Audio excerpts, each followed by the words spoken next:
Cricket cricket football নিয়ে এটা আমরা বলি সব সময়, বেশিরভাগ সময় সেই বিখ্যাত ডায়লগ স্যার অ্যালেক্স ফার্গুসনের। কিন্তু বিপিএল ফাইনাল ম্যাচটা যেমন হলো, তাতে ক্রিকেট নিয়েও এটা বলা যায়, এইবারে বিপিএল নিয়েও এইটা বলা যায়। সেকেন্ড কোয়ালিফায়ার ম্যাচটাতে চিটাগাং কিংস যেভাবে জিতেছিল তাতে মনে হয়েছিল সেটাই আলটিমেট এক্সাইটমেন্ট, কিন্তু ফাইনালে এসে সেই চিটাগাং কিংসকে যেইভাবে হারিয়ে দিল ফরচুন বরিশাল, তাতে বোধ করি সেকেন্ড কোয়ালিফায়ারটাও পেছনে পড়ে গিয়েছে আপনি যদি অকেশনটা হিসাবে ধরেন। এবং তাতে করে ফরচুন বরিশাল রুদ্ধশ্বাস একটা 3 উইকেটের জয়ে টানা দ্বিতীয়বারের মতো বিপিএল এর শিরোপা জিতলো। জেদ্দেবাডা বরিশাল তারা ঠিকই জিতে নিল। বরিশাল্লা মনুদের লঞ্চেই বিপিএল শ্রেষ্ঠত্বের পতাকাটা এখন উঠছে পথ করে। বিপিএল এ ফরচুন বরিশাল এখন একটা জেনুইন ব্র্যান্ড হয়ে উঠেছে পরপর 2 আসরে এইরকম ভাবে শিরোপা জয়ের মাধ্যমে। চিটাগাং কিংস, চিটাগাং এর ফ্র্যাঞ্চাইজির জন্য টাফ লাক, তারা এখনো পর্যন্ত শিরোপা বিপিএল এ জিততে পারেনি। এই নিয়ে 2013 সালে একবার ফাইনাল উঠেছিল, সেটাও তারা হেরেছে, এবং এই 2025 সালের ফাইনালটাতেও উঠে তারা হেরে গেল, যেই ফাইনালটা তারা জিততেই পারতো, আসলে জিততেই পারতো। কি একটা ম্যাচ হয়েছে, কি একটা রুদ্ধশ্বাস লড়াইটা হয়েছে।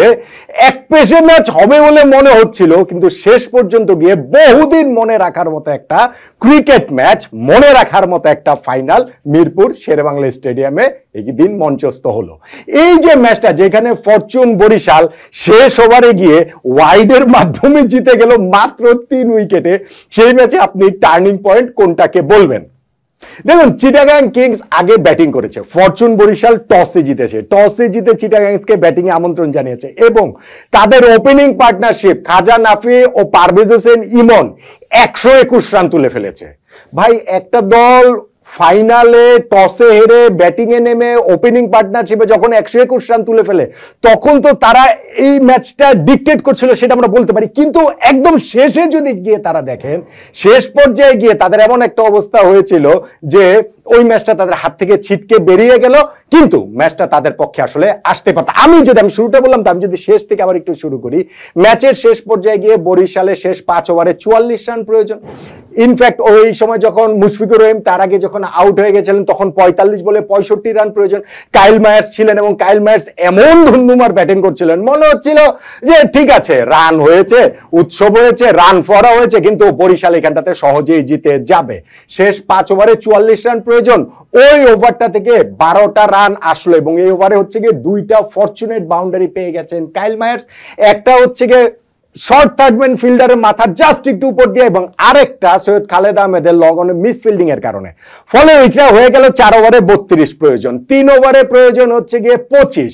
ওই সময় শরীফুল ইসলাম একটা লায়ন হার্টেড একটা ওভার তিনি করলেন, দুইটা উইকেট তুলে নিলেন, এবং সেই 2টা উইকেট কার? কাইল মায়ার্সের 28 বলে 46 রান করা, মাহমুদুল্লাহ রিয়াদের, যিনি হচ্ছে গিয়ে 11 বলে 7 রান করেছেন, দলকে হারানো বন্দোবস্ত করে ফেলেছিলেন, কিন্তু আউট হয়ে গিয়েও সেটা করতে পারেননি শেষ 2 ওভারে। তাই তাদের প্রয়োজনীয়তা দাঁড়ায় 20 রান, এবং ওইখানটাতে যখন 9 বলে 17 রান প্রয়োজন, ওই মুহূর্তে রিশাদ হোসেন একটা হীরার মতো দামি, স্বর্ণের মতো দামি একটা ছক্কা মেরে দিলেন বিনুরা ফার্নান্ডোকে। ফলে মিনিং ইকুয়েশনটা অনেক একটু কাছাকাছি হয়ে গেল, যে 8 বলে 11 লাগে। ওই ছক্কাতে কিন্তু ম্যাচটা অনেকখানি তাদের দিকে ঘুরে গেল। আর পরের বলটাতে যখন 3 রান নিয়ে নিলেন, মিসফিল্ডিং এর কারণে লাস্ট রানটা হয়েছে, তখন হিসাবটা দাঁড়ালো হচ্ছে গিয়ে 7 বলে 8 রান প্রয়োজন। এই সময় মনে হচ্ছিল যে আচ্ছা ঠিক আছে, এখন তো তাহলে এত উত্তেজনা এসেছে, বরিশাল আসলে সহজেই জিতে যাচ্ছে। কিন্তু ওই ওভারে লাস্ট বলটাতে মোহাম্মদ নবী তিনি আউট হয়ে গেলেন। লাস্ট ওভারে প্রয়োজন পড়লো গিয়ে দাঁড়িয়ে ওইখানটাতে হচ্ছে গিয়ে 8 রান। আবারও একটা এক্সাইটমেন্ট আসলো, কিন্তু ওই লাস্ট ওভারের শুরুতেও তালাতকে যখন রিশাদ হোসেন আরো একটা ছক্কা মেরে দিলেন, ব্যাস গেম ইজ ওভার। ফরচুন বরিশালের জয় নিশ্চিত হয়ে গেল। তারপরে তো হচ্ছে গিয়ে ওই 1 রান নিলেন, আর হচ্ছে গিয়ে ওয়াইডে একটা এক্সট্রা রান পেয়ে তাদের জয়টা নিশ্চিত হয়ে গেল। 3 উইকেটের রুদ্ধশ্বাস জয়, স্মরণীয় একটা জয় ফরচুন বরিশাল এই ম্যাচটাতে পেয়ে গেল। এখন এই অবস্থা পর্যন্ত যে গিয়েছে, 194 রান করেছিল চিটাগাং কিংস। আমি শুরুতে যেটা বলছিলাম, তারা ওপেনিং পার্টনারশিপে 121 রান করার পরে কি কারণে মাত্র 194 রান হবে, কি কারণে রানটা 220 হবে না? খাজা নাফি ওইখানটাতে তাকে আউট করেছেন 44 বলে 66 রান করার পরে ইবাদত হোসেন, কিন্তু এক প্রান্তে তো পারভেজ হোসেন ইমন ছিলেন এবং গ্রাহাম ক্লার্কও 23 বলে 44 রানের একটা ফ্যান্টাস্টিক নক খেলেছেন। তা সত্ত্বেও পারভেজ হোসেন ইমনও একটা দুর্দান্ত ইনিংস খেলেছেন, তিনি 49 বলে অপরাজিত 78 রানের একটা ইনিংস খেলেছেন। তবে এই চিটাগাং কিংসের ইনিংসের শেষ 4 ওভারটাতে তারা ঢুকেছিল 9 উইকেট হাতে নিয়ে, 163 এক উইকেটে ছিল 16 ওভার শেষে, অথচ শেষ 4 ওভারে তারা মাত্র 31 রান যোগ করতে পারে। অবশ্যই এই শেষ 4 ওভারে যে মাত্র 31 রান যোগ করতে পেরেছে, এটা একটা টার্নিং পয়েন্টের দাবিদার আমার কাছে মনে হয়। এখন 194 এর জবাব দিতে নেমে ফরচুন বরিশাল 195 করতে হবে, তাদের একটা গুড স্টার্ট প্রয়োজন। তামিম ইকবাল কিন্তু সেই গুড স্টার্টটা তাদেরকে এনে দিয়েছেন এবং তিনি ফার্স্ট ওভারে 3টা 4 মারলেন। একদম প্রথম যে 4টা মেরেছেন ইনিংসের থার্ড বলটাতে কাভারের একটু উপর দিয়ে বলটা চলে যায়, আর একটু এদিক ওদিক হলে আউটও হয়ে যেতে পারতেন। আবার লাস্ট 2টা বলে ব্রিলিয়ান্ট 2টা 4 মেরেছেন। নেক্সট ওভারে তিনি 3টা 4 শরীফুলকে পরপর 3 বলে মেরেছেন, দারুণ। প্রথম মানে ওই যে 6 ওভারে পাওয়ার প্লেতে বিনা উইকেটে 57 তারা তুলে ফেলে, 8 ওভারে বিনা উইকেটে 76 রানে তারা পৌঁছে যায় এবং ওই জায়গাটাতে তাদের প্রথমবারের মতো ম্যাচে কামব্যাকটা করান এই ইনিংসটাতে সেই শরীফুল ইসলাম। শরীফুল ওইখানটাতে 9th ওভারে এসে তামিম ইকবালকে আউট করেন, যিনি 29 বলে 54 রানের একটা ঝকঝকে ইনিংস খেলেছেন, 9টা বাউন্ডারি, একটা ওভার বাউন্ডারিতে 180 প্লাস স্ট্রাইক রেটে, এবং এই ইনিংসটাই কিন্তু বরিশালের এই চেজে টোনটা সেট করে দিয়েছিল। তবে ওই ওভারেই তামিমকে আউট করার পাশাপাশি শরীফুল ইসলাম দাউদ মালানেরও ভীষণ গুরুত্বপূর্ণ উইকেটটি তুলে নিলেন। তার কিছুক্ষণ পরে যখন তাওহিদ হৃদয় 32 রান করা তামিমের ওপেনিং পার্টনার, তাকে বিগ শট খেলতে গিয়ে তিনি বাউন্ডারি লাইনে ক্যাচ দিলেন নাইম হোসেনের বলে, এবং গিয়ে যখন হচ্ছে গিয়ে মুশফিকুর রহিম আউট হয়ে গেলেন, আরো একটা বিগ শট খেলতে গেলে সেই নাইমের বলেই, তখন কিন্তু বরিশালের এই লঞ্চটা দোদুল্যমান হয়ে উঠেছিল। তারা কি আসলে মাঝ নদীতে ডুবে যাবে কিনা সেরকম একটা অবস্থা তৈরি হয়েছিল। দেন এগেইন কাইল মায়ার্স রয়েছেন। কাইল মায়ার্স গত বিপিএল ফাইনালেও একটা ম্যাচ উইনিং নক খেলেছিলেন এবং এই বিপিএল ফাইনালটা তো তার ব্যাটিংটা খুবই খুবই খুবই ক্রুশিয়াল হয়ে উঠলো, এবং তিনি যে ইনিংসটা খেললেন, তিনি যে এই বরিশালের লঞ্চটাকে স্টেডি করার পেছনে তার ওই ব্যাটিংটার গুরুত্বটা অপরিসীম। অবশ্যই তিনিও যখন হচ্ছে আমি বললাম যে এখানে অনেকগুলা লাখ বরিশালের পক্ষে আসছে, আমি বলছিলাম যখন 5 ওভারে 44 রান লাগে তখন 2টা ফরচুনেট বাউন্ডারি তারা পেয়ে গেছে। নেক্সট ওভারটাতে 3টা ফল শট হয়েছে, 3বার মাহমুদুল্লাহ রিয়াদ 2বার, কাইল মায়ার্স 1বার, তাদের 3টা ক্যাচ তুলে দিয়েছিলেন কিন্তু সেগুলো নো ম্যানস ল্যান্ডে পড়েছে।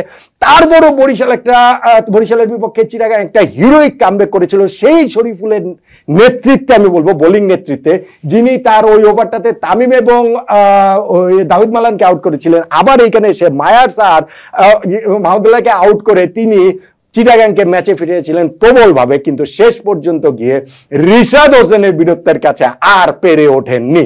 টার্নিং পয়েন্টের হিসাব যদি তাহলে আপনি করেন, আমি বলবো একটা হচ্ছে চিটাগাং এর ইনিংসের শেষ 4 ওভারে তারা যে মাত্র 31 রান তুলতে পেরেছে, এটা একটা টার্নিং পয়েন্ট। আমি বলবো তামিম ইকবালের যে ইনিংসটা 29 বলে 54 রানের, এইটা একটা টার্নিং পয়েন্ট। আমি বলবো কাইল মায়ার্সেরও ওভারঅল টোটাল ইনিংসটার কথা আসলে বলতে পারি যে ইনিংসের শেষ দিকে গিয়ে ওইটা আসলে ভীষণ ভীষণ প্রয়োজন ছিল, সেইটাও একটা টার্নিং পয়েন্টের দাবিদার।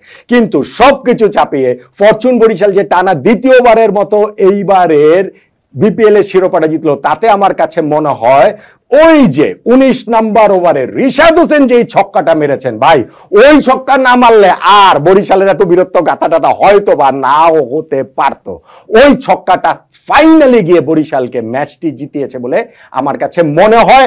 Very close to Tamim Iqbal's innings, very close to Chittagong এর ইনিংসের শেষ 4 ওভারে বরিশালের কামব্যাক।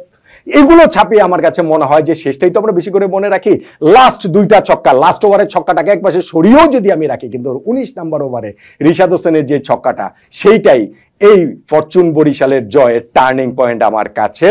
জেডবে বেটা বরিশাল পুরো টুর্নামেন্ট জুড়ে তাদের যে স্লোগান, সেই বরিশাল্লা মনুরা সত্যি সত্যি জিতে দেখিয়ে দিল ওভারওয়েলমিং ফেভারিট হিসেবে তারা যে টুর্নামেন্টটা শুরু করেছিল, শেষটাও করলো তারা শ্রেষ্ঠত্বের পতাকা উড়িয়ে। আপনি কি আমার সঙ্গে একমত কিনা? সব ছাপিয়ে রিশাদ হোসেনের ওই ছক্কাটাই বরিশালের জয়ের টার্নিং পয়েন্ট, জানাতে পারেন।